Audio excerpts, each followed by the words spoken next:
Welcome to HB Reddit Stories. Today we will see stories of r/am I the a-hole. Am I the a-hole for being active early in the morning and disturbing my neighbors? I'm a single dad living in a semi-detached house. My toddler loves sleeping in. And I love sleeping. I prefer late nights and late mornings. Then I had new neighbors several months ago. They too have a toddler who constantly cries throughout the night, but it happens. Not every toddler is the same. But the man often works on call and is up throughout the night. Which means I'm waking up every time he goes to work. The woman has a 7 a.m. alarm and snoozes it for 5 minutes until 7:30. And on weekends they are up at 8 a.m. loudly talking and playing with their kid. Thankfully my kid sleeps through it. But after months of this I'm now an early bird. I go to bed early and I'm awake early. So now, I start the day at 7. Every day including weekends. I'm up and down the stairs getting stuff ready for school, I'm cleaning out my rabbit's cage. Whatever I need to do I do. I'm not going out of my way to be loud, just doing what I used to do later in the morning sooner. Of course they now have a problem with this because on the days the man has to sleep in because he was on call he can't, cause I'm awake. The woman on her days off is now being woken up at 7 a.m. and Sai can't exactly snooze me. And on weekends when they decide to sleep in after a night out and a hangover I'm up and down the stairs. They asked me to not to start my day so early. I'm waking them up. I told them it's really their fault, before they moved in I'd be waking up much later but their alarms and loudness conditioned me to wake up early. Told them I tried speaking to them about it and was they can't help it. So, am I really the a-hole for something they practically created? Top comments. Not the a-hole. You're not going out of your way to be loud, just living your life at a reasonable time. They created the situation by being loud early in the morning themselves. You've also tried to address the issue with them previously. Not the a-hole. If you spoke to them about being noisy and they dismissed you, it is hypocritical of them to complain about your noise now. Not the a-hole.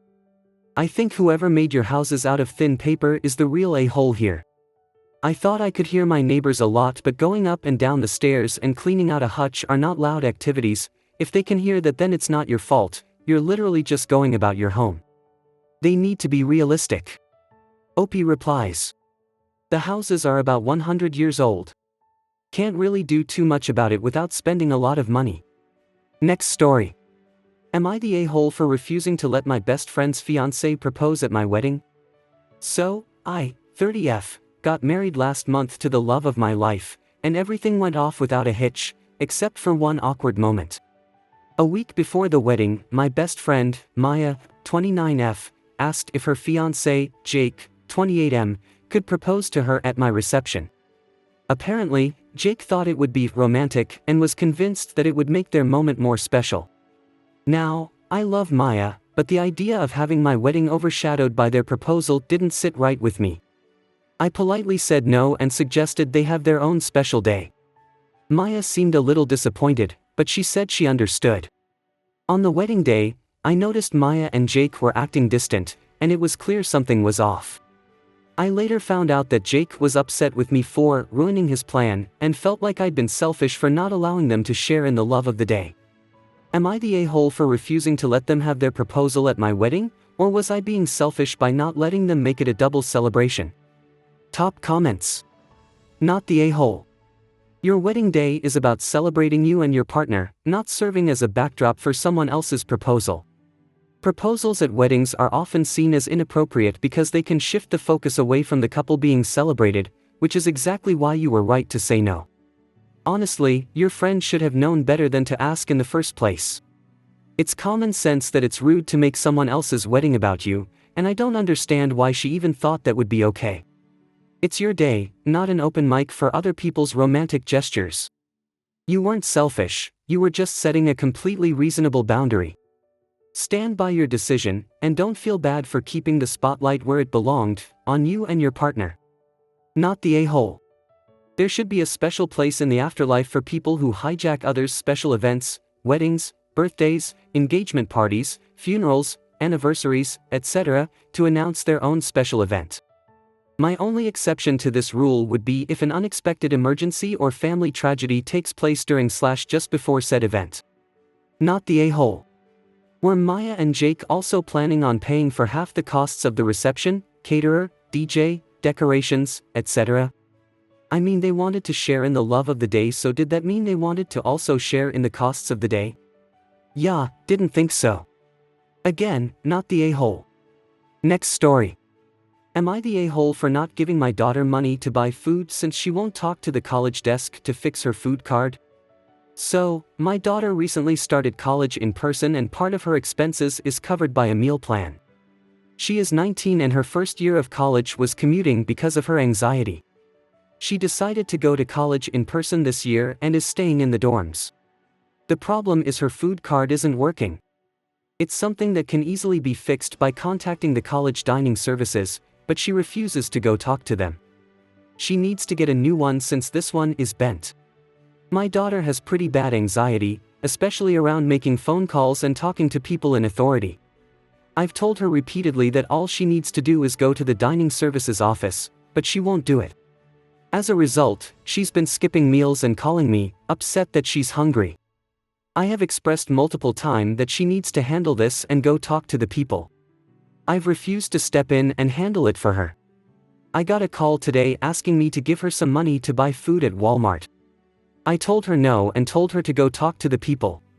This resulted in an argument and she thinks I am being a huge a-hole. My spouse thinks I'm being too harsh and send money or fix it for her. Edit, I can't believe I have to say this. I can't force an adult to do anything. I don't have that power. Top comments. Okay, you're in a tough situation. On the one hand, you can't let your daughter starve, obviously. On the other hand, what is she going to do? She needs to be able to make a phone call. She needs to be able to deal with people. I don't have a judgment for this. I can only wish you guys the best. Opie replies. I don't know what she is going to do. She has been there for 2 weeks already and it is an issue. She can't not talk to people, it's already an issue. No a-hole here. If I were you, I'd give her 2 options. 1, she can go the dining services and get her card fixed, or 2, she can admit that her anxiety has become so debilitating that she is not functioning appropriately as an adult and seek appropriate mental health treatment which you will support her in and which she likely has access to through the school. If she picks number 2, then you will help her sort this one out on the assumption that she will continue mental health treatment and be able to handle future situations like this. But be very clear with her that you will not enable her to ignore this problem, because there will come a day in which she will not have you to solve things like this for her, and make sure she knows that being able to do things like this should be a part of her treatment plan / a goal she is actively working towards.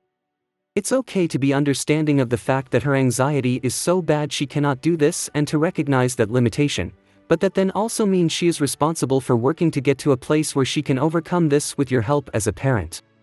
If she cannot pick and successfully execute options 1 or 2, then she isn't ready to be living on her own and needs to admit that.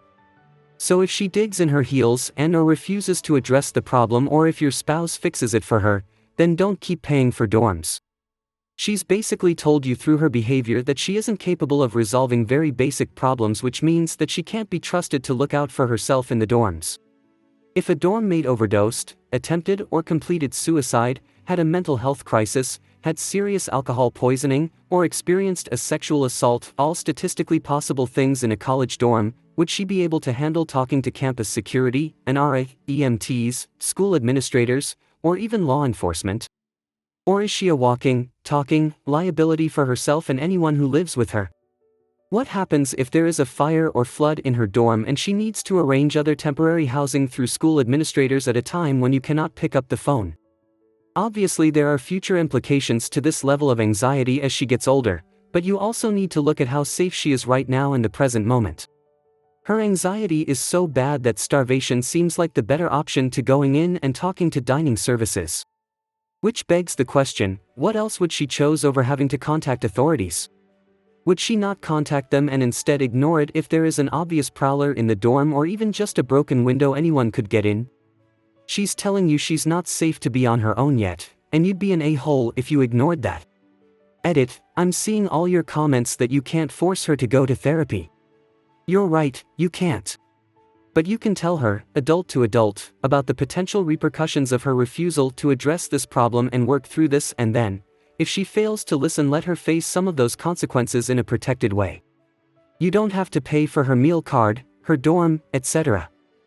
Nor should you if they aren't being put to good use. Hint, she's likely not talking to professors in the way she should be as a sophomore in college trying to network. I know it feels harsh, but not preparing her is a far greater risk than just helping her muddle through while not addressing this or trying to force her to suddenly address it on her own in a way she isn't capable of. I had a friend who sounds a lot like her in college. My friend's parents lived several miles from our college and did a lot for her, too much. Until that parent had a heart attack. We helped her navigate the funeral and basics that came after, for a while, but there were some things she basically could not do on her own that needed to be done. She dropped out of college, it was all too overwhelming, attempted to get to a new location for a job driving the car she inherited, ended up stranded in a small town when she couldn't figure out how to put gas in that car due to some of the same kind of challenges that your daughter seems to be having, found someone to help and got arrested soon after because that helper had drugs on them, etc. She spent a night in jail before that got sorted by a guy we knew with a crush on her who bailed her out. Married him soon after because he promised her she could be a stay-at-home mother and wouldn't have to navigate all those scary adult things on her own, got pregnant, he became emotionally abusive, etc. In other words, it spiraled fast. Within 2 years of losing her parents, she completely dependent on this guy to do basics like call their landlord and pay taxes while her peers from college were starting grad school. I'm sharing that to make it clear that you aren't doing her any favors. My former friend's parent probably thought it wasn't a huge deal that their child never knew how to put gas in a car and didn't think they could force her into therapy to work on that anxiety either. But it ended up being a huge one, among many other things she would avoid doing because of anxiety/get her parent to help her work around. I remember freshman year she'd go home once a week and get her parent to put gas in the car. If they'd, just once, helped her recognize the problem with not being able to do it herself, I really do think she'd be in much better shape. She needs to find what mental health services are available to her. When I was her age, this would have seemed like an impossibly daunting task. My father asked me to take out a book from my college library for him and I refused because I was too scared to do so.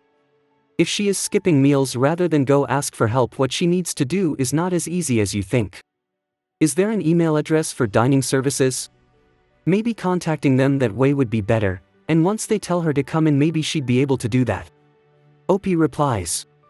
She was in therapy as a kid, medication doesn't work well for her. To be honest, it wasn't super bad until the lockdown year.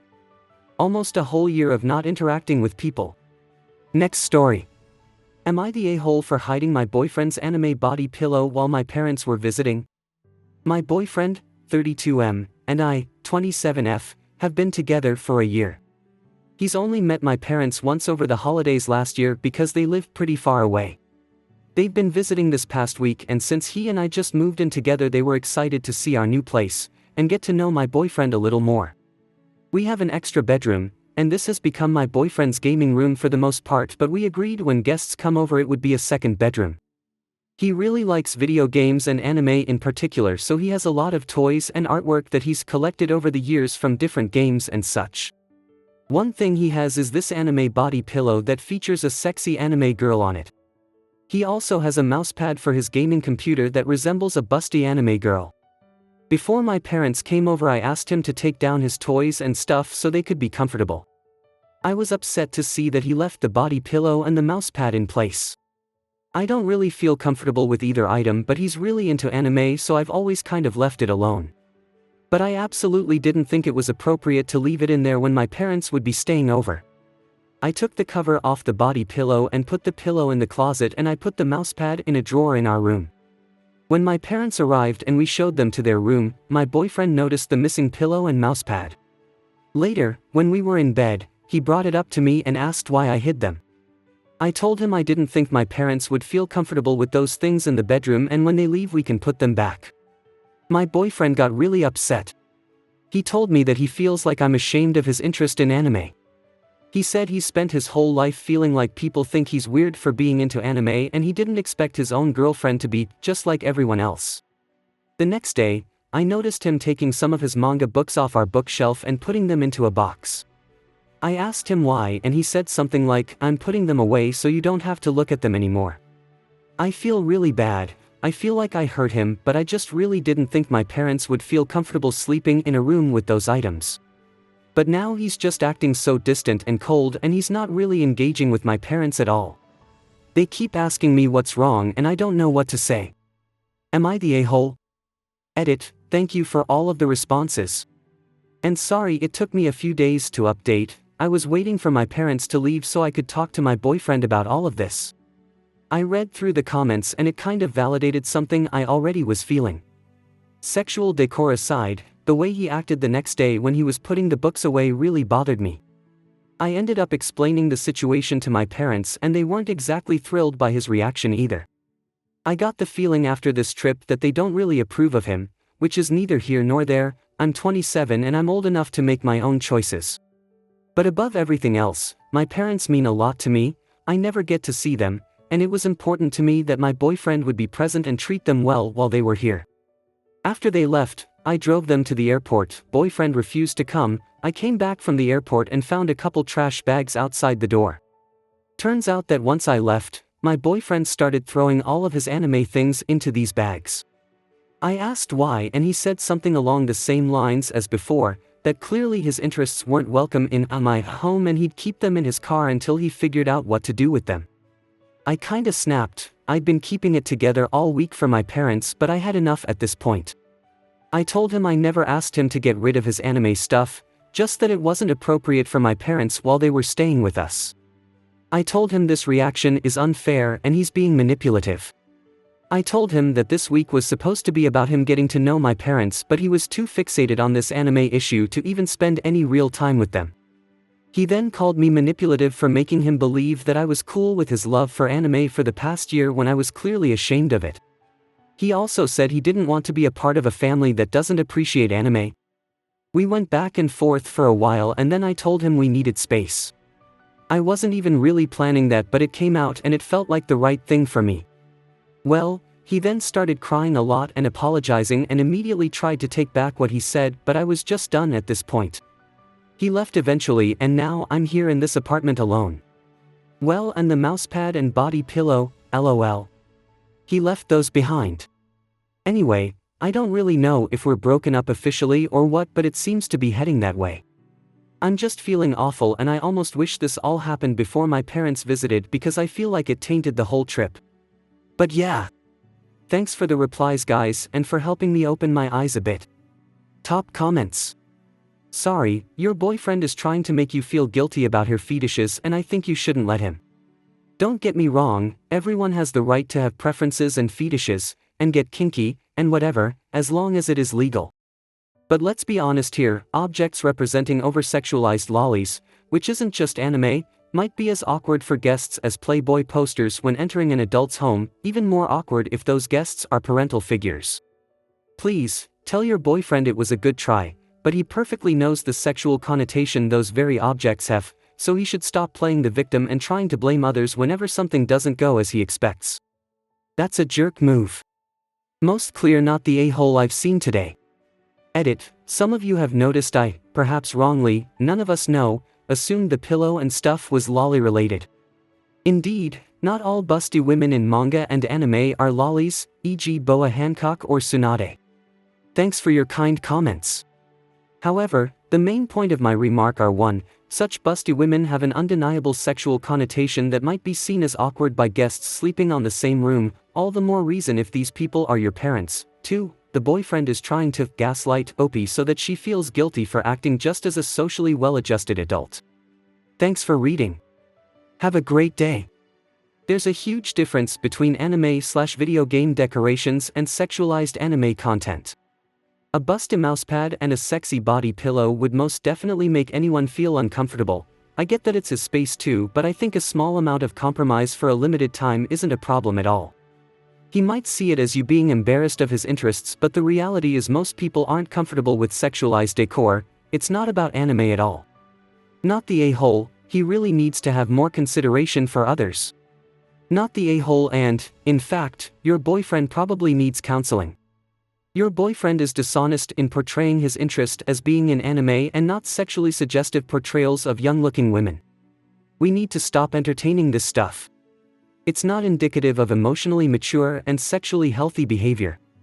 I hope you guys liked this video. If you did, make sure like, comment, share and subscribe the channel HB Reddit Stories.